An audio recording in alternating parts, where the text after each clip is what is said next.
Goodnotes 6 is here and it brings some big promises, but I've also heard some concerns, and so I thought this warranted a full video to really give you a closer look at the app itself. Now, one thing I would say just generally from a technology perspective, anytime we see an update or a change, the real question you have to ask yourself is if you're still on board with the direction of the tool or technology and where they're taking it, and if you want to continue investing in it. And then also if the changes are going to bring enough benefit or value to you to justify the investment. So that's the reason for this video today. I want to give you a real look at the app with kind of an unbiased review coming from me so that you can make the decision for yourself. So I mentioned the pricing changes, and I'll get into more of a discussion on those at the end of this video. I first want to take a look at the updated features. And my goal here is to give you a real-time view of how these features actually look when you're using them. I think it's easy to get excited about a highlight reel or a promo video where we make the features look really seamless and perfect, but ultimately they never are in the real world, right? So I want to give you a look at how they actually work when we're writing, when we're using the app. Now, a note on that, a lot of these features are in more of an experimental version because they're based on AI technology. And so what you're seeing today in this video could be vastly better months from now. So just be aware that this is kind of a point in time view right at the release of Goodnotes 6. With that said, let's jump into the features and the overall UI changes that we're seeing here in this version of Goodnotes. Now, if you're currently on Goodnotes 5 and looking to update to Goodnotes 6, they've created a pretty seamless experience, which you can see in the screen recording I took. Now, just a note on this, when I first tried to update, I ran into some issues. I didn't see the options available, but going into the App Store and updating my Goodnotes 5 app first did the trick. So if you're running into that issue, that's something to try. And you can also contact Goodnotes support. I've always had a really positive experience with their support teams. Now, once you have the app loaded, you'll see some pretty significant changes to our editing tools and where everything is located. And I'll get to all of that in a moment. But if we start over here on the left side, you can easily back out of the document just as you could in Goodnotes 5. And most of this is really consistent with Goodnotes 5. This is your thumbnail view where you can easily manage all of your pages, whether you want to add, duplicate, or move a page. You can also favorite a page from that view. And then you can also create an outline for a deeper level of organization within your document. Now, the search functionality is really helpful. I often forget where I took my notes, and this searches across both your handwritten notes and any printed text that already existed within like a PDF or any template that you bring in. So you can see here as I type out the word goal, it's bringing up a ton of hits from both my planner PDF and my handwriting. And then this last icon over here on the left are my saved audio recordings, and I'll get into that in a few minutes so you can see how to create your own recordings. So the bulk of the changes that we're seeing are to our editing tools. Now, this toolbar you can see is fairly unchanged, but we have this entirely new tool set for full width typed text. So as I mentioned, you won't see a ton of changes here to your basic editing tools. They're all condensed in this single toolbar. You can undo, redo, and then you have your pen as well. Now I can control my different pen styles easily, just as I could before. And I also have my same draw and hold commands. So I really like using this for a little bit of a time blocking hack. What I do with the draw and hold, when I tap down, it snaps to a shape. And since I have that filled, when I back it out, it just leaves the filled transparent box there. And so I'll use this when I need a shape or I'm blocking out my time. Now, jumping back into these tools, we have pen gestures as well, and this is where we see a new tool. And what we're really trying to do here is stay in the flow of writing. And these will take a little bit of time to get used to, but I really like the direction they're taking it. So if I just write out a word here and I scribble and kind of do this exact scribble action, you can see it scribbled that out and erased it for me. Now, I did experiment with this just a little bit, and I found, if you do more of a wavy line, it doesn't work. So you do need that kind of exaggerated scribble pattern for this to work. So I still need to experiment with this one a little bit more to see how often I actually use it and if it gets in the way at all. But I do really like the idea of not having to change tools while I'm writing just to erase. So we do have another new tool here as well. And if we go up and circle this, this is your lasso to select. So rather than having to choose my lasso, I can circle it. And you can see I'm now in my lasso selection mode, and when I release it, I go back to my pen mode.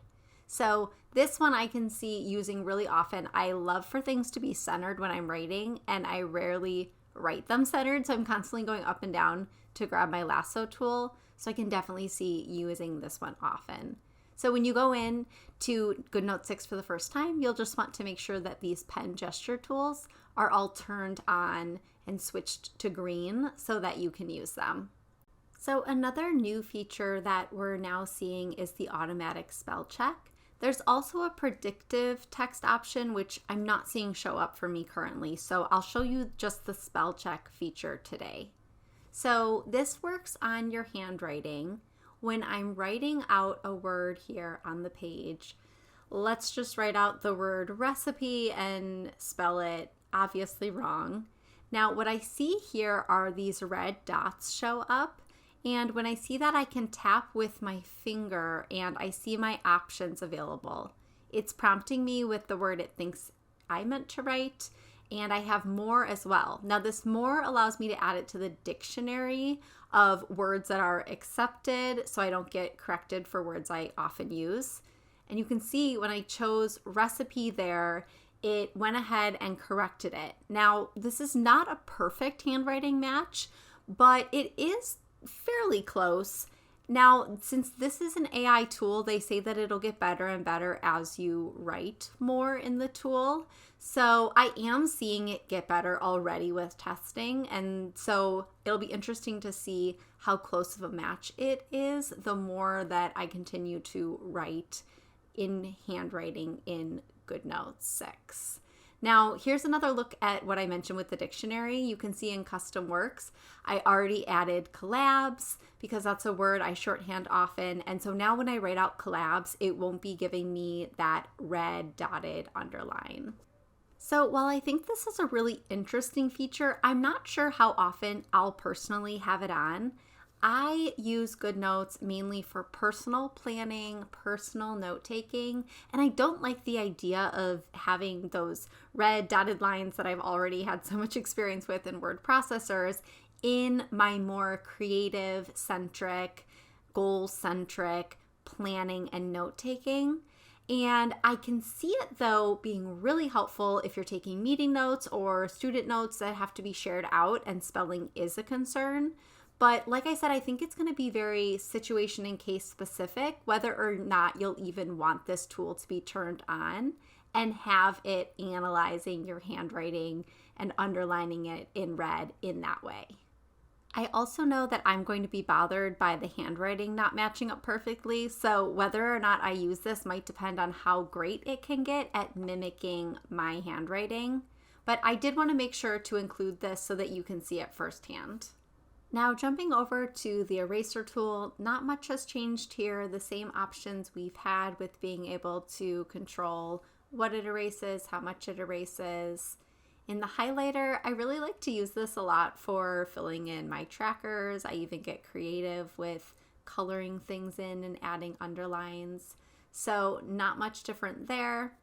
With my shape tool, this is very similar to the function of the snap to hold, but it automatically does it for any shape. So same tip there with creating transparent shapes if you have the fill color turned on. Now the lasso tool, you can still get to it the traditional way rather than using just the pen, and you do still have all those controls. And you can see there's a couple extras here. I'll show you equations in a minute, but I often use the toggles to choose which I select. Now the element tool does tend to load fairly slowly for me, but I really like using this tool to store my saved layouts when I have my widget stickers and other things arranged on the page perfectly for my weekly spread or my daily spread. I'll save that entire layout as an element, and then I'm able to very easily add it in on my page with a single touch. Now jumping over to your images, same controls here. Now you also have your text boxes. So I know we have that new full page text tool, but you will continue to use this traditional text box tool anytime you want to add a block of text to your page and have full control over that text as far as color, font, spacing. All of that is still here in this typed text tool. So for those of you that use my planner often, you'll likely be using the type tool still to enter things in on the page. You can see I can very easily here change the color, move it, resize it, and I still have that full control here in this text option, including your line spacing. So nothing will change when you're looking to add boxes of text.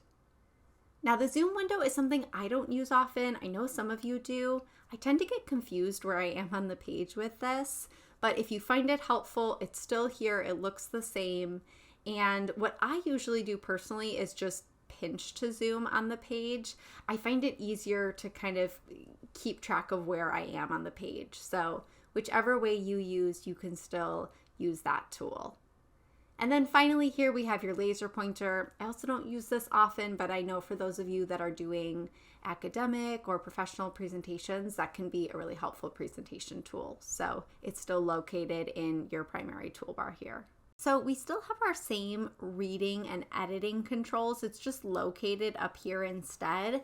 When I tap here, it is now in reading mode, which means that I can trigger any of the hyperlinks on this page with just a single tap. And so that allows me to easily navigate around the planner. Now, when I'm in editing mode and I see that toolbar expanded, I have to tap and hold to edit links. It's designed this way to make sure that you aren't accidentally triggering hyperlinks when you're in editing mode. So before we jump into our type text tool and talk about this, I want to start by adding a new page to the planner here.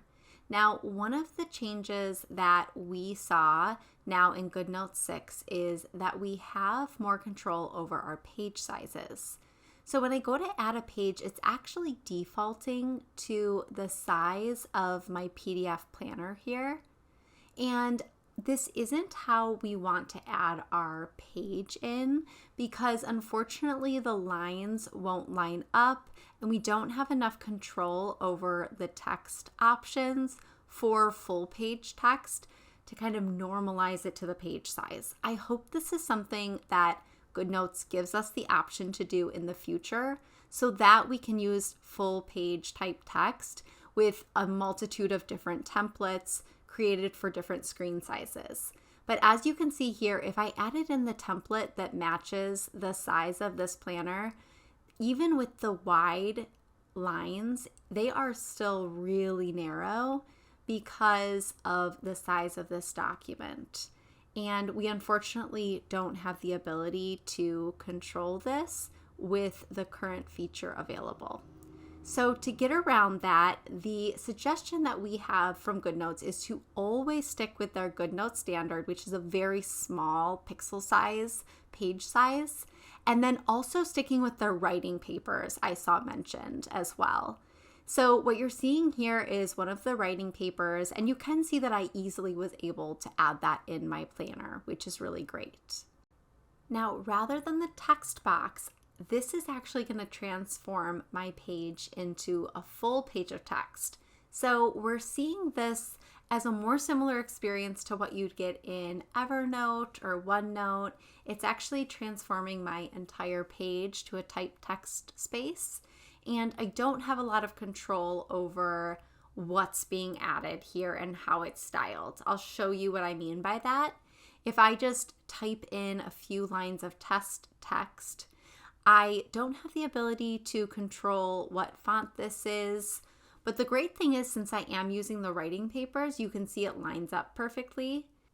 So I can experiment with different headings, which basically just adjust the heading size. But as you can see with all those different headings, it didn't give me an option with a different font or different styling. We're really kind of stuck with this plain text option. But you can see that, like I said, it lines up perfectly, which is great because we are using the writing papers.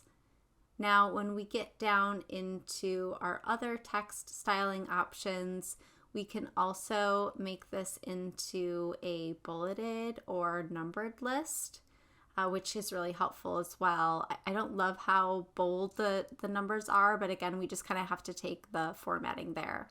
Now, when I'm going to another page, I really like how this feature is built out.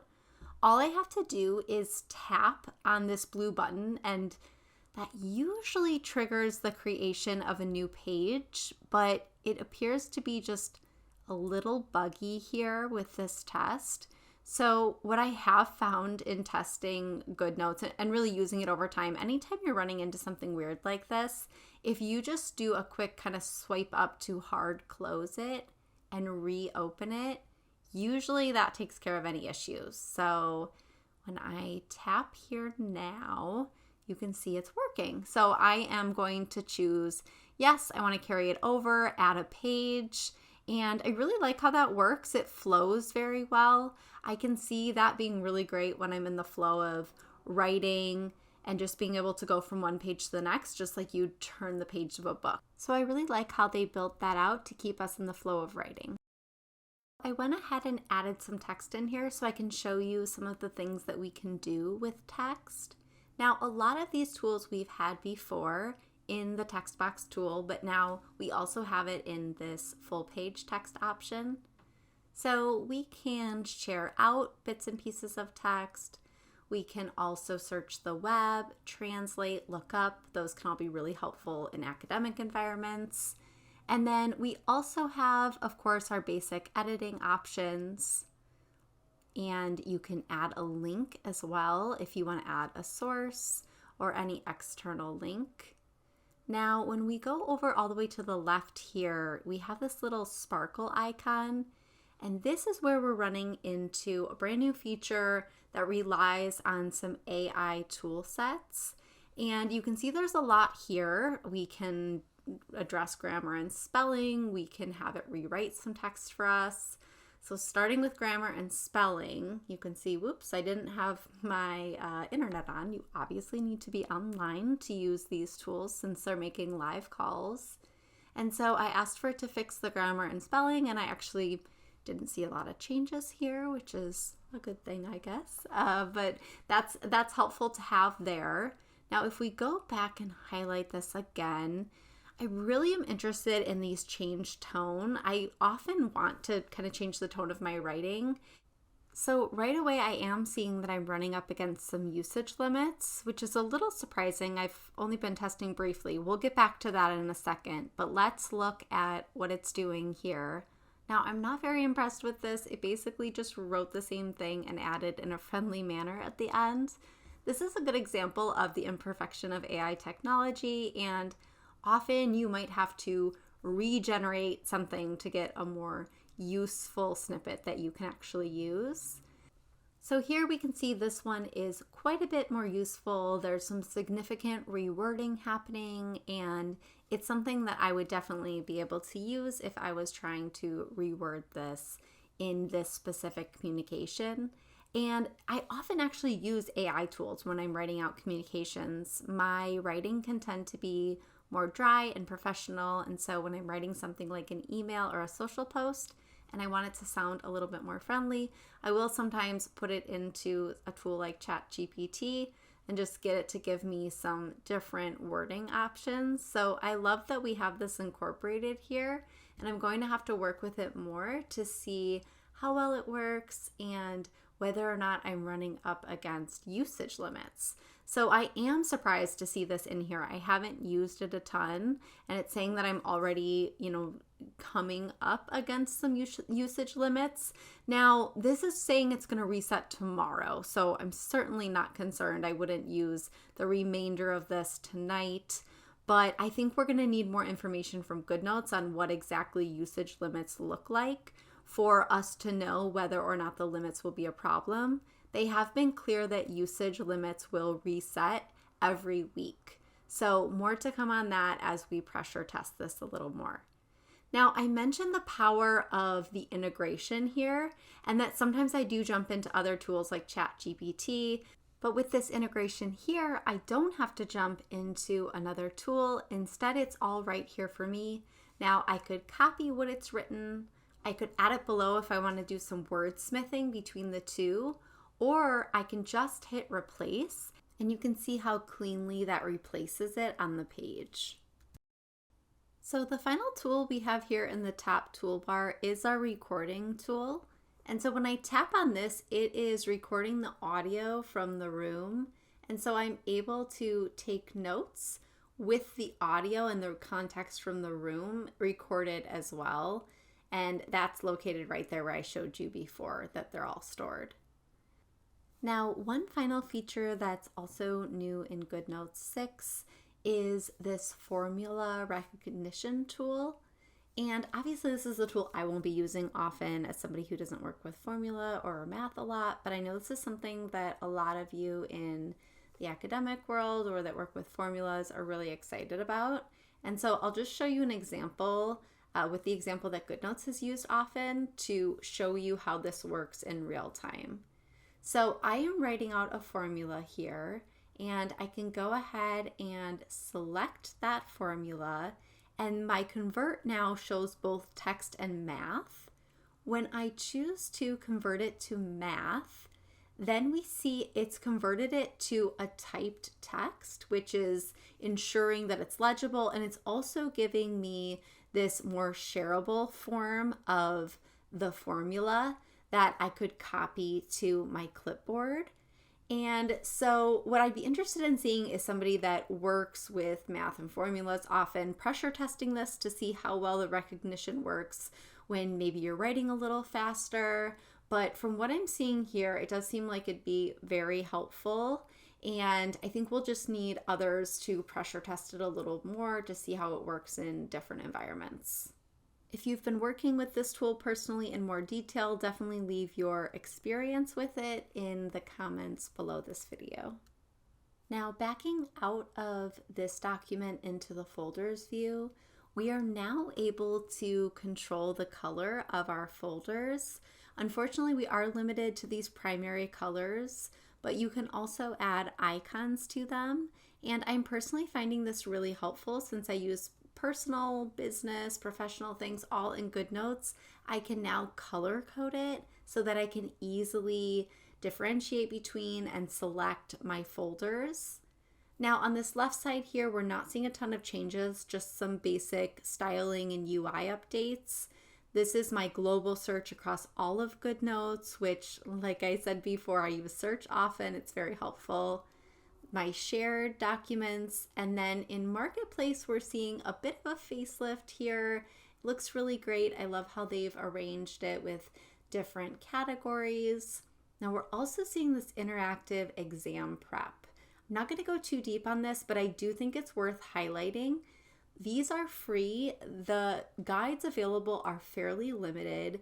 I'm hoping that it's part of Goodnotes' strategy to build upon this and have even more professional and academic tests. But you can see here how easy it was to import it. And I have all of my categories that I can go through for hands-on practice. And it does feel like they give a lot of helpful guidance with getting started. So if I tap up above, I can see that I have this whole getting started guide. But if I just tap into one of the categories so I can show you what the practice actually looks like, I tap here on practice. Did take a couple taps, but here we're in there. And now you can see on the screen, I have my practice questions here and this space below to actually allow me to write in my answer. And that's what we mean by that hands-on, more immersive practice. And so I could see this being really powerful across various tests. And if one of the tests that are available do apply to you, definitely jump in and give it a try. I'll be interested to see where they take these. So there's a lot to explore in the marketplace in general, but one thing I would suggest taking a look at as a subscriber, they're going to have subscriber specials, and these are just freebies that you can grab and use, save to your elements, add in new covers. So that's really exciting. Make sure you jump in there and see what you can grab. There's a lot more to explore here with enhanced bios for creators and a ton of different categories with the ability to filter by color and by style. So definitely take a look through the enhanced marketplace. So that completes our tour of all of the new features in Goodnotes 6 as of today, recording this video. Now, Goodnotes has also been teasing a bunch of additional features coming soon. They've mentioned things like different writing tools like a pencil or dotted line, possibly an eyedropper tool for sampling colors and not needing to manage all those color codes. Password protected documents may be coming as well. And then also internal document hyperlinks, which could be really great for those of us who use PDF templates like the planners and notebooks that I create. This would allow us to create links to other pages within that template, which has been something we've been asking for a long time.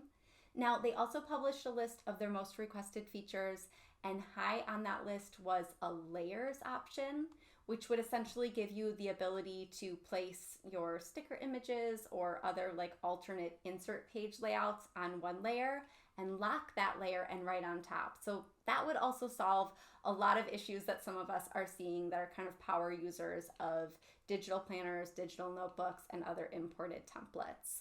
So again, this is a point in time that you're seeing these features. Definitely take a look at Goodnotes release notes to see what's new. And if you're watching this months in the future, some of these features I mentioned might even be live in the app. Ultimately, we won't know until they give us some dates or release those new features. So let's talk about the price change that I mentioned at the top of the video. I think it's worth bringing up briefly because it's something I've seen a lot of discussion about online, and I've also had some messages directly to me asking about my thoughts on it. Now, my personal thoughts are that the subscription change is pretty nominal for somebody who is a power user of the app. I use it multiple times a day in my business and my personal life. I am willing to pay that $9.99 subscription fee for an entire year. But I also want to acknowledge that for a lot of people, this isn't a small thing. That increased cost is something that they're having a hard time wrapping their heads around, whether just from the basic perspective of not having the ability to have that unplanned purchase right now, or kind of more of the essence of the matter of, I thought I had this as a lifetime purchase, and now all of a sudden I have to pay a subscription. I definitely get both of those, and I think they're very fair assessments. Taking myself out of more of the customer-centric consumer side, I do understand some of these price changes because ultimately Goodnotes is telling us with this update that they intend to push AI technology and make that one of the central parts of their overall vision of their app.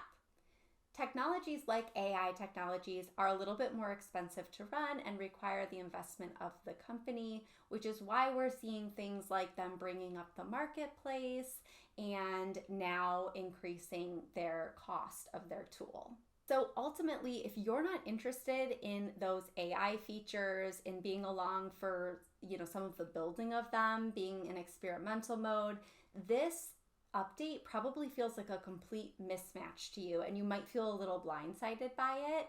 And so I just want to call that out. I think that's where we're seeing some of the heartburn is if you're just looking for that true pen and paper experience and you just wanted some of the basic upgrades of layers and documents, new pencil, pen types, this probably feels like a different direction than you plan to go in. And I think it's important to acknowledge that and figure out what that means to you. Maybe you're still going to stick with Goodnotes, but you're really relying on some of those promised features that I just mentioned, and Goodnotes seems serious about delivering on those as well. Or it's possible that you're seeing this as a juncture where you want to explore other app options. You're really not along for the ride of AI and developing on that. In that case, I do have a page on my site where I maintain a full inventory of some of the major note-taking apps and the pros and cons of each. So I'll link that below if that's of interest to you. Now, with that said, I am fully on board with this. Like I mentioned, I'm really interested in how we can merge AI technology with this note-taking tool, and while maintaining more of that handwriting experience, build in and incorporate some of the perks of working digitally, making us more productive and effective. So I'm really excited about this. I'm okay with continuing to invest with Goodnotes. That doesn't mean that it has to be your answer, but those are just some thoughts to keep in mind as you consider whether to upgrade or whether to move to a different app. Now, for the meantime, of course, you can stay on Goodnotes 5, but obviously that's not a long-term solution. That app will be sunsetted and you won't be getting any of these new updates that they're promising. Hopefully all of this has given you enough of a look at the features and some things to think about as you move forward and explore this new version of the app. Take advantage of their free trial where you can have up to 3 notebooks, I believe, and you don't have to pay the subscription to get that access. Ultimately, nothing matches the experience of just getting your hands on the tool and trying it out for yourself, so definitely take advantage of that. Now, as we see some of these new features coming out, I'll be filming update videos showing some of those new features, so make sure to subscribe so that you're notified when I post new videos. As always, I welcome any of your questions or comments, so please leave them below. Thank you so much for watching.